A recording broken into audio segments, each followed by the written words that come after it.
Hey, hi, how's it going?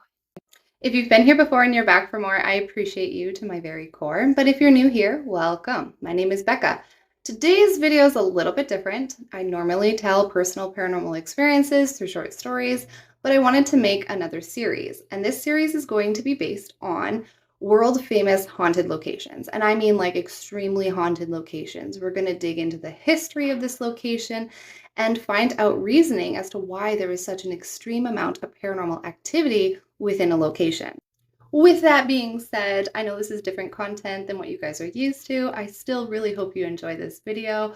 Without further ado, let's get into today's story.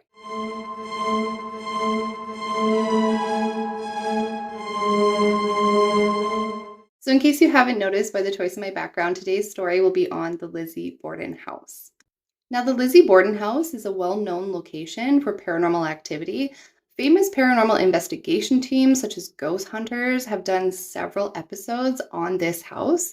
And every time somebody does an investigation on this house, they experience some form of paranormal activity. From EVPs, where you can literally hear a voice on a recording when nobody is speaking, footsteps being heard on the second level floor is a really common occurrence, objects being moved, to full body apparitions. This house is nothing shy of a haunted house. So what happened in this house to make it such an extremely haunted location?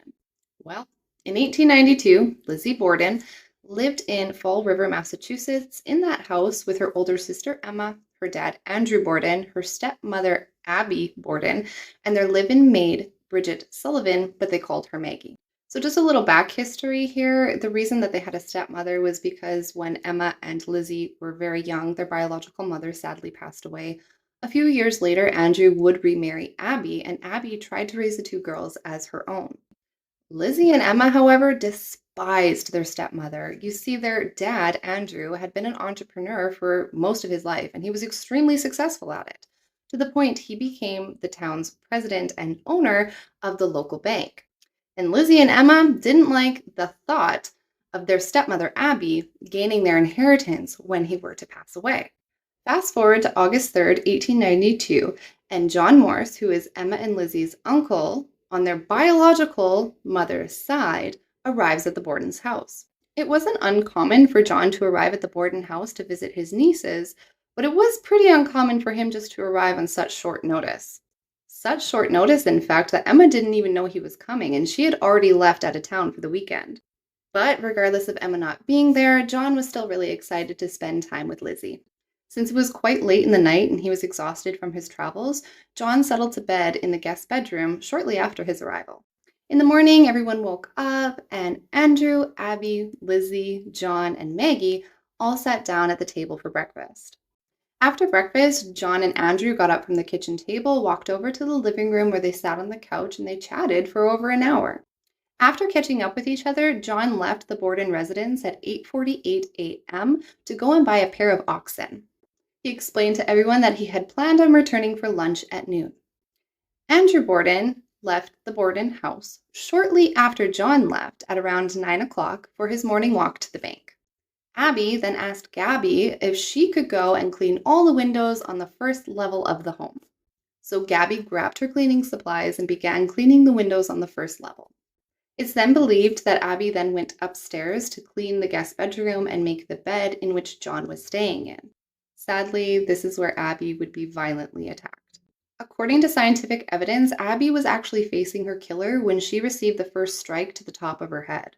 This strike was with so much force that it actually caused Abby to turn and fall face down onto the floor between this dresser and this bed, where the killer continued to violently attack Abby to the back of her skull. Abby would receive a total of 19 blows to her head, ultimately taking her life. Now, Andrew Borden returned to the house at 10:30 a.m. Now, when he tried to get into the house, he put his key into the lock and it wouldn't turn, so his key wasn't working. So he violently knocked on the door, and Gabby came over to try and let him in, but she noticed that the door was actually stuck. So after trying to pry it open and getting frustrated, she started swearing, and that's when she heard Lizzy laughing at her cursing from the top of the stairs. Now, keep in mind, Abby is deceased at this time, and anyone standing on the top of those stairs would have a clear view of Abby's body. Gabby would later testify this in court, but Lizzy would just swear it off that she was never upstairs. After struggling with the door for quite some time, Maggie was finally able to get it open and Andrew Borden stepped inside. Lizzy then appeared, and nobody saw where she came from. But according to court documents, she stated that as soon as Mr. Borden entered the residence, she then helped him remove his boots and slide on his slippers, which, according to crime scene photos, is extremely inaccurate. Andrew Borden died wearing his boots. During this interaction, however, Andrew Borden would ask, "Where is Abby?" To which Lizzy responded, quote, "A messenger delivered a summons to Abby for her to visit a sick friend." End quote. Andrew didn't really question it, and he walked over to the couch on the main floor and laid down for his afternoon nap. Maggie would later testify in court that she had become really tired from cleaning the windows earlier that day and had gone to her bedroom on the third floor of the house to rest. When shortly before 11:10 a.m., she heard Lizzy screaming from downstairs. Lizzy apparently said, quote, "Maggie, come quick, father's dead. Somebody came in and killed him," end quote. When Maggie came running downstairs to see what she was talking about, she found Andrew laying on this couch, and his face was completely smashed in to the point he was unrecognizable. According to forensic evidence, Andrew Borden was struck between 10 to 11 times to the front of his face, and it's believed this attack occurred during his nap, and he never saw it coming. So Maggie called the police, and police arrived, and when Lizzy was questioned as to where she was during the murder, Lizzy said she was in the barn eating pears, and that when she came back inside the home, she found her father deceased and called for Maggie. Lizzy was then interrogated in her bedroom, and her answers were contradictory to say the least. At one time, she stated that she had heard a groan or like a dragging sound before entering the residence and finding her father, and then a few moments later said that she heard nothing at all before entering the residence and finding her father. When asked if she knew where Abby was, she had told the police that Abby received this summons to go and visit a sick friend. But then after telling the police officer this, she would go on to say, well, maybe Abby came home. Maybe someone should go upstairs and see if she's returned home. So Maggie and a neighbor that was in the house at the time of this crime scene investigation climbed up the stairs to where they found Abby's body laying face down between the dresser and the bed. So now the police are pretty suspicious of Lizzy Borden. While they're investigating the crime scene, they find a hatchet in the basement, and this hatchet didn't have any bloodstains on it, but the handle had recently broken off of the hatchet blade. Now, despite thinking they had found their primary murder weapon, instead of bagging it for evidence, they left it in the basement of the Borden residence. Now, fingerprinting was a fairly new technique at the time. Like, you got to keep in mind, this is like late 1800s, and they were kind of uncertain as to the reliability of fingerprinting, so no fingerprints were also taken at the crime scene. Later on August 5th, witnesses saw Lizzy burning a dress in an oven. So after hearing that Lizzy Borden was potentially burning evidence, a more thorough search of the Lizzy Borden residence was performed on August 6th, where they found this hatchet in the basement, but this time it was covered in a whole bunch of dust, made to look like it had been there for years. Regardless of its appearance, they were able to bag it as evidence. Later that evening, Lizzy was informed that she was indeed the prime suspect in the murder of her father and her stepmother, Abby. And on August 11th, Lizzy Borden was arrested. Under what circumstances, I honestly couldn't tell you, as they had literally no evidence against her. Now, the trial didn't begin until June of 1893, but when it did, they had a full male jury. And keep in mind, at this time, they didn't think females were capable of this type of crime.